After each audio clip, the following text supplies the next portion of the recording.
Movies that are so bad, they are good. I love them. Sometimes it's a lot to watch so many films that take themselves seriously, because whenever they slip up and they're not good, there comes a point when you're watching them and they're painful to watch. This is probably because whenever the movie has a visible mistake, it just makes you want to put your head in your hands. But with so bad they're good movies, there are too many mistakes to count, and they're so simple to fix that whenever you see one, they're laughable. So to summarise, you laugh at a bad movie, whilst with a so bad they're good movie, it's like a comedian sacrificing his reputation in order to tell his jokes. But hey, it's working. And this could not be more obvious than the 2006 cinematic masterpiece that is 300... Crank. I meant Crank. If you haven't heard of this film before, then you're missing out, because not once is this movie trying to be serious. It is just pure, unfiltered energy, and I love it. I would explain the plot quickly and what it's about before going into this, but for anyone who's never seen this, I feel like it would be better if I made you put each piece together, so that you'd be blown away by how insane the plot points are. So without further ado, sit down, relax, grab your Capri Sun, and take in what this movie has to offer you. Also, this is going to be a bit different from my usual analysis videos, but it's still going to have some analysis in it. And also like and subscribe if you enjoy. So the movie begins in just the most unusual way possible. No establishing shot, no introduction to our protagonist, just a first person view of what Chev Chelios sees. Chev is played by Jason Statham, who is easily the best casting choice in the history of cinema, rivaling that of Sean Connery as James Bond and Mike Myers as Fat Bastard. The movie's barely begun and it's hilarious, simply because of how Chev gets up from his bed like he's late for work. The cinematography is also really messy, as you have moments like this where the camera turns and points in a direction, but it immediately halts in that said direction, in which there is a DVD disc waiting for him. Now, if you were extremely sick, would you run over and finish the last episode of Breaking Bad? Well, if it was Breaking Bad, yes. And here's when you start to realise that the plot of this movie is just laughable, as we learn from the friendly DVD that Chev is injected with a Chinese poison from Ricky Verona, which inhibits the flow of adrenaline, slowing the heart and eventually killing the victim. I don't know, man. That's what it says on Wikipedia. We also learn that the reason for this is because Chev was ordered to kill a friend of Verona's, that being Don Kim, as shown in a flashback. So after hearing this, Chev does what anyone does when they fail to get a nuke on Black Ops 2, which is to destroy your TV in a fit of rage. You may think that this slowed down footage was edited in post-production, but fun fact, Jason Statham actually studied for 3 months how to bend time and space as we know it, so he could slow down time, and the end result is very convincing. So since he can't slow down, he has to repeatedly be using energy. Hence he runs to his car, and is it just me or does he run like a GTA character? When getting into his car, he jumps over a random red car, which most of you watching this will assume is unnecessary. However, that specific car belonged to a certain Conrad Murray, Michael Jackson's personal dog, who would be sentenced in 2011 for manslaughter because of Michael's death. Chev causing a dent in the red car indirectly caused Conrad Murray to inspect his car longer than usual, resulting in a car crash later that day that would result in his death, preventing Conrad from meeting Michael later that year and proving that the Crank cinematic universe does not take place in our own, as Michael is still alive in that universe. Anyway, back to the film. This is the first time we see Jason Statham truly act like a normal person, and he's hilarious. There's times when he looks bored, and times when he's overacting, and times when he looks stone-faced like he's Buster Keaton. And I love all of them equally, and they're all present when he calls the doctor to try and find a cure. But he doesn't pick up, because at that moment, he's doing stuff that I legally can't show or say on YouTube. So he goes to Orlando's hood instead, and to communicate to the audience that the budget of the film has already ran out, instead of filming an establishing shot of the hood, they use Google Maps. I'm not joking. And also this is a reoccurring thing throughout the film, and never fails to make me smile, because it's just such a lazy way of introducing us to new locations. Anyways, Chev says hello to Orlando and does the friendliest interaction in the entirety of LA in order to get information out of Orlando about Verona, but is unsuccessful. There goes about 5 minutes of my time that I'll never get back. In fact, the only thing we do learn is that one source that can help Chev stay energised is... Can I say this? If not, white powder, which causes them to say this... I'm gonna kick some black ass. What? And starts a race riot. Once again, I'm not joking. He could have just walked out peacefully after Orlando defused the situation, but because the movie truly values the audience's attention, Chev always has to do things the hard way. After escaping them, he ends up being chased by police, but because not a single police officer is similar to Nicholas Angel, hint hint, they aren't a problem whatsoever in this movie. So Chev calls 2 people, first one being Verona himself, and this just shows you how ridiculous the script is with lines such as big, long, and no one knows how the goat got on the roof. The second one being the doctor, who is finally available and tells him the name of the Chinese poison and what's happening inside Chev's body. But we already know the symptoms that he's facing, and the name of the poison is irrelevant. Great. And all this while he's driving through a mall, which is a great homage to the 1980 comedy film The Blues Brothers. And this is where the most realistic part of the film comes in. Everyone agrees that the realism here is on point. Albert Einstein himself praised the film for being true to its source material and for, and I quote, bringing one of the greatest senses of reality to the medium that is cinema, physics and that. Yes, he did really say that. Along with some green screening that surprisingly isn't terrible, and the camera aggressively shaking. Seriously, did this guy film this by any chance? These parts are surprisingly normal compared to what happens next.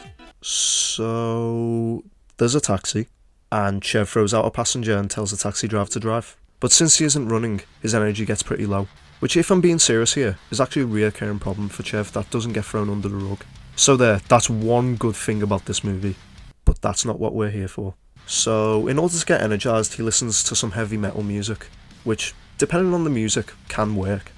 18 naked cowboys in the showers at Ram Ranch. Also, I love the enthusiastic head bobbing that he's doing. Really adds to the unintentional humour I get from this. And with this new burst of energy, he does the only logical thing that anyone does when they're feeling under the weather.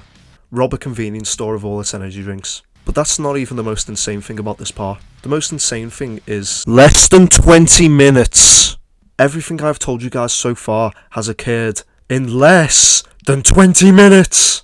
But anyway, he goes to his boss's apartment, named Carlito, who apparently worked with Verona to take out Chev. What makes this unusual is that he didn't even wait for him to get out of the pool. He just jumps in with him like this is something they do all the time. Say, working for a gang doesn't sound half bad now, does it? Anyway, his boss tells him there's no cure, and he's surprised he's not dead. So you'd never believe what he does next. He straight up drowns the guy. He just gets out of the pool and walks back to his cab. For a guy who hasn't controlled his anger all morning, it's nice that the screenwriters broke that consistency here, just so they didn't have to waste any more of the budget on another action scene. So to save the money, he steals his cab driver's car and brands him a in order to safely get away. I promise you I'm telling the truth. Could you imagine the screenwriters coming up with the idea for this scene? Okay guys, Chev is soaking wet and the cab driver won't let him in the car. How do we overcome this? He could run instead. He needs the exercise. No, that's too simple. He could kill the cab driver. What? No! The cab driver helped him? It wouldn't make any sense. Hold on lads. I've got it. Well, what is it? Wait for it. Discrimination.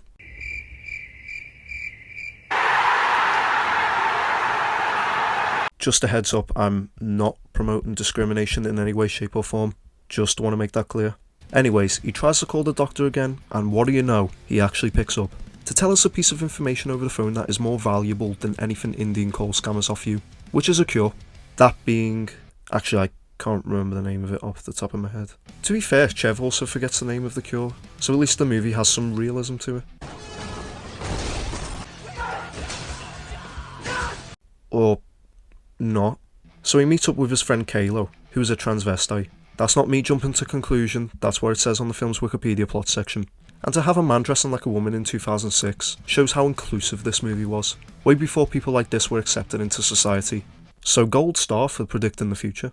Kalo tells Chev that Verona's brother is in a bar just across the street, and let me tell you, when Chev knows where someone is, he will hunt them down like the Terminator.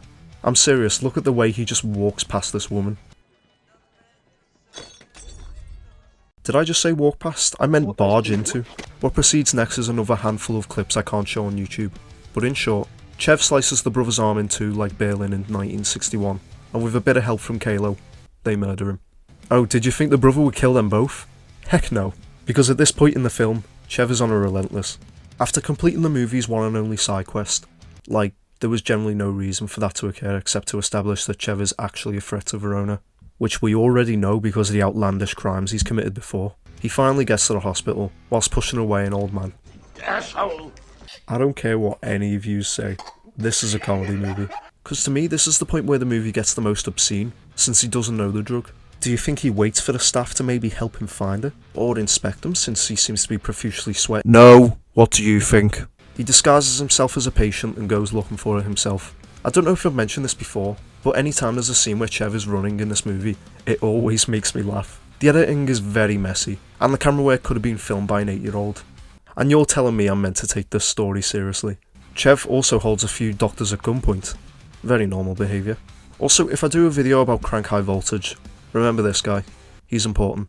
After the standoff, which, if I'm being honest, lasts way too long between Chev and the police and the doctors, he has his heart restarted and takes the drugs his doctor told him to take. Finally, for once in this movie, Chev can finally relax. Gotta go fast. Gotta go fast. Gotta go faster, faster, faster, faster, faster. Okay, so not only did he somehow escape the hospital with no police resistance, but now he's breaking the sound barrier.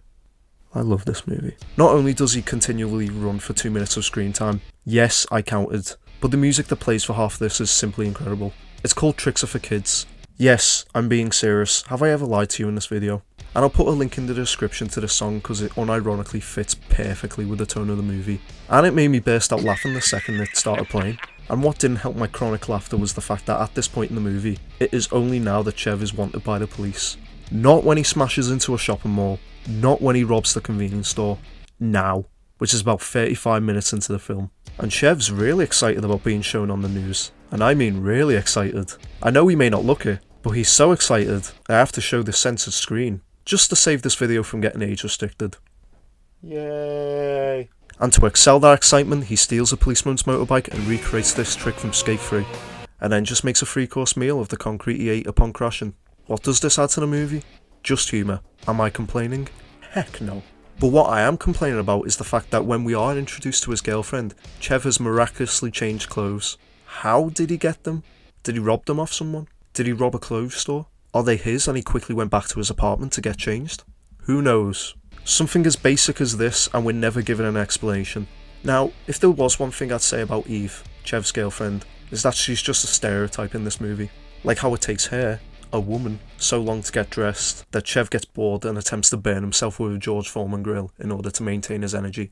Another stereotype being a dumb blonde, as she somehow doesn't even notice that Chev is fighting an assassin while she's picking up all her belongings. That's like watching the Hindenburg disaster and somehow not noticing that there is a blimp on fire.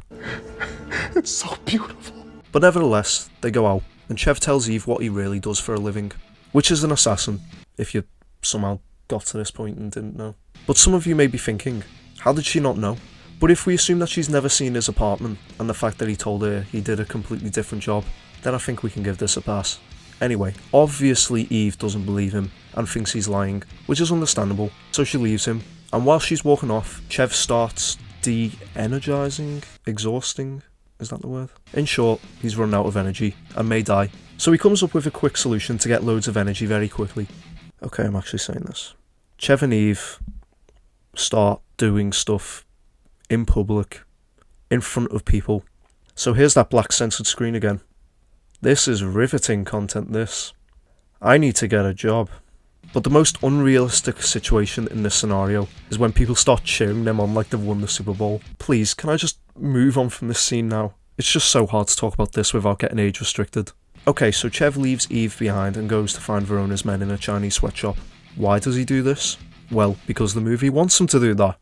And because he needs to know Verona's location. There's honestly not much to say about this segment of the film, like how Chev eats lead but is miraculously fine once he's driving away from the sweatshop, and how Kalo dies. Yeah, he just gets abducted and slain by a Tesco carrier bag. But we feel no emotional connection to his death even though he's probably helped Chev the most. But the only important thing that does go somewhere is the fact that Eve just shows up out of nowhere. Why do I think this is important despite her basically showing up out of nowhere? Well, it's because of the car chase that happens afterwards, which has Chev running out of energy, and how he gets his energy is via Eve.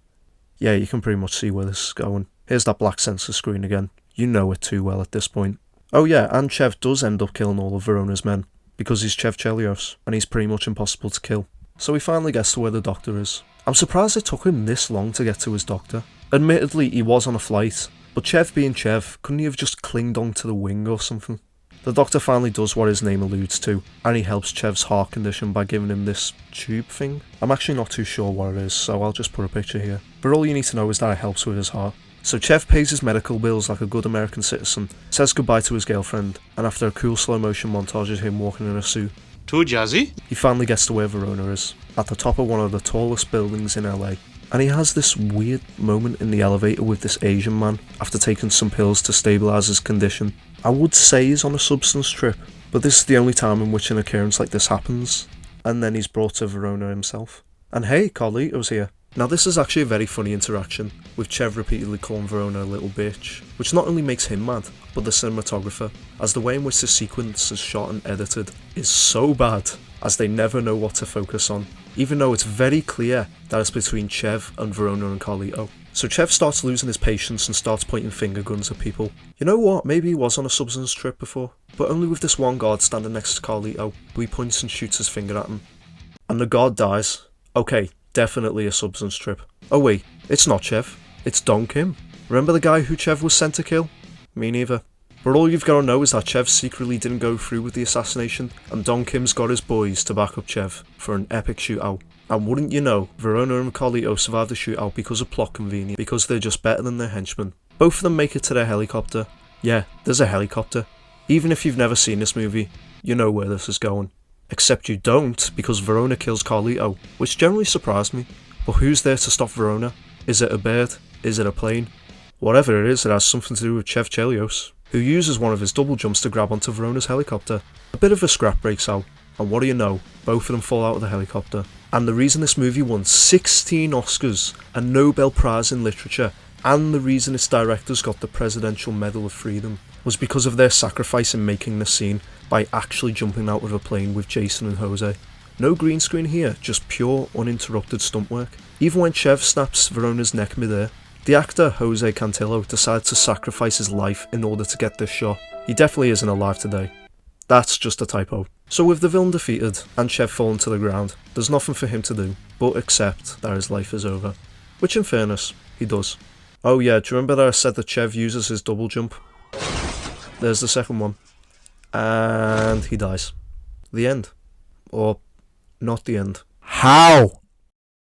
So Crank. It's a movie. It has stuff happen. And I adore it.